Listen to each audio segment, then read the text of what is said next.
ஆற்றங்கரையில் விலை மாதர்களோடு நண்பர்களோடு கும்மாளம் அடிப்பார்.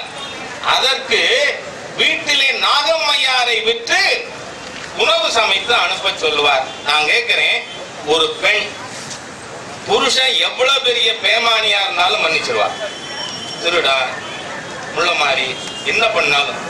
ஆனா ஒரு பெண் தன்னோட கணவன் இன்னொரு பெண்ணோட இருக்கிறத ஏத்துக்கலாம். ஆனா நாகம்மையை வற்புறுத்தினவர் பெண்ணடிமைக்கு அடையாளம். Embodiment of women slavery Evera. ஈவேராவை போல பெண்ணடிமையை பிராக்டிஸ் பண்ணி நாகம்மை இவரால நொந்து நொந்து செத்தாளா இல்லையா? எதுக்காக? பணத்தை கொண்ட மணியை கல்யாணம் பண்ணிக்கணும்னு நாகம்மையை சித்திரவதை பண்ணா ஈவேரான்னு சொன்னா தப்பா? யோசனை பண்ணி பாருங்க. எதுக்காக சொன்னா பெண்கள் கல்யாணம் பண்ணிக்க கூடாது, பலகார கடையில விருப்பப்பட்ட பலகாரத்தை சாப்பிடணும்னு இவனுக்கு நிறைய விபச்சாரி வேணும். அதுக்காக பெண்ணடிமைக்கு விரோதமானவர் அல்ல ஈவேரா. இந்த நாட்டிலே கேவலமான வாழ்க்கை வாழ்ந்த ஒரு நபர். நான் சொல்லல, சாமி சிதம்பரனார் சொல்றார்.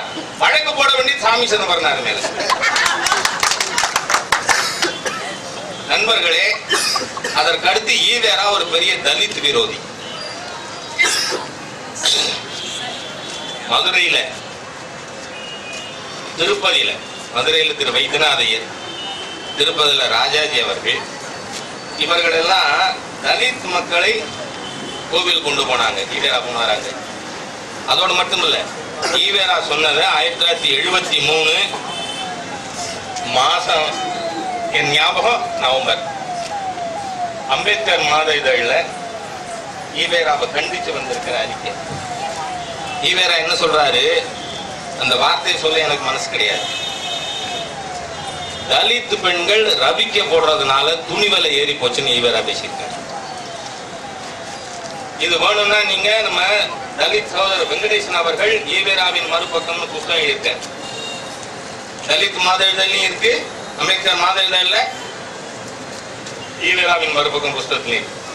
அதே மாதிரி எஸ்சி மக்கள் படிச்சதுனால வேலையில்லா திண்டாட்டம் வந்திருக்குன்னு ஈவேரா பேசினார்.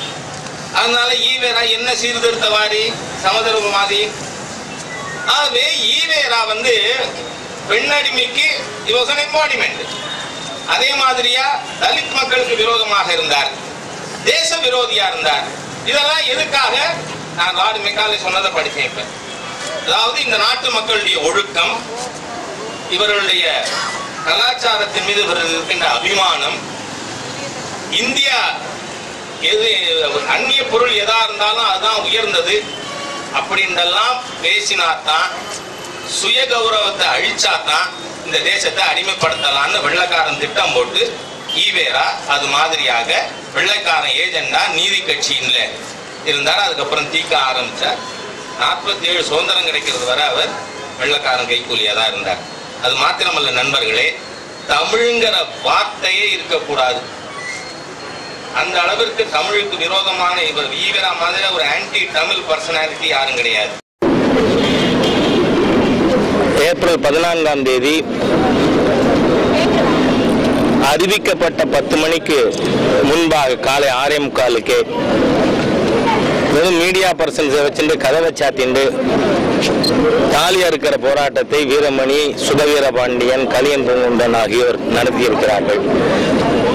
நான் இப்போ விமானத்தில் வந்து கொண்டிருந்தேன். இங்கே 8 மணிக்கு வந்த உடனே நம்ம ஊடக நண்பர்கள்ட்ட கேட்டேன், அதில் வீரமணி வீட்டு பெண்களை யாராவது தாலியை கட்டியிருக்காங்களா, இல்லை சுபவீரபாண்டியன் வீட்டு பெண்கள், கலியன் பூங்குண்டன் மகள் இதெல்லாம் இருக்கான்னு கேட்டேன்னா இல்லைன்னு சொன்னாங்க.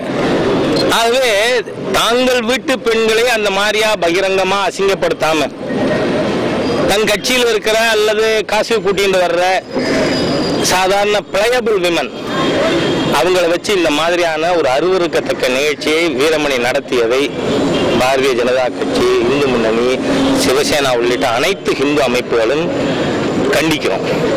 அதோடு மட்டுமில்லை, வீரமணி திட்டமிட்ட ரீதியில் தமிழகத்தில் பெரும்பான்மை சமுதாயத்தின் மத உணர்வுகளை புண்படுத்தி கலவரத்தை உண்டு பண்ண சதித்திட்டம் தீட்டியதற்காக அவரை தமிழக அரசு கைது செய்து அவர் மீது நடவடிக்கை எடுக்க வேண்டும். மேலும் இந்த அல்பமான விஷயங்களை வச்சு வீரமணி ஏதோ தானும் இருக்கேன்னு காட்டிக்க நினைக்கிறாரு. மாட்டுக்கறி விருந்து வைக்கிறேன்னு. தமிழ்நாட்டில் மாட்டுக்கறி விருந்து ஒன்றும் தடை செய்யப்படலையே. அது எதுக்குங்க வேணா மான்கறி விருந்து இங்க தடை செய்யப்பட்டிருக்கு. வீரமணிக்கு உண்மையிலே முதுகெலும்பு இருக்கு, தைரியம் இருக்குன்னு மான்கறி விருந்து வைக்கணும்னு நான் எதிர்பார்க்கிறேன். அது செய்வாருன்னு நம்புவோம். செய்யலைன்னா கோழிமணி அவர் வீரம் இல்லாதவர் அப்படின்னு நாம முடிவெடுக்க முடியும். இந்துக்களை சீண்டினால் இனிமேல் tit for tat, tooth for tooth, eye for eye தான். இவர்கள் தாலி கட்டிக்கிறது கட்டிக்காத பத்தி எங்களுக்கு எந்த கவலையும் இல்லை. we don't question. ஆனா தாலி கட்டிப்பது அடிமையின் சின்னம்னு பேசுவாங்கன்னா, பெண் அடிமை சின்னம்னு, தாலி அகற்றுவது விபச்சாரியின் எண்ணம்னு சொல்ல நாங்கள் தயங்க மாட்டோம்னு குறிப்பிட்டோம்.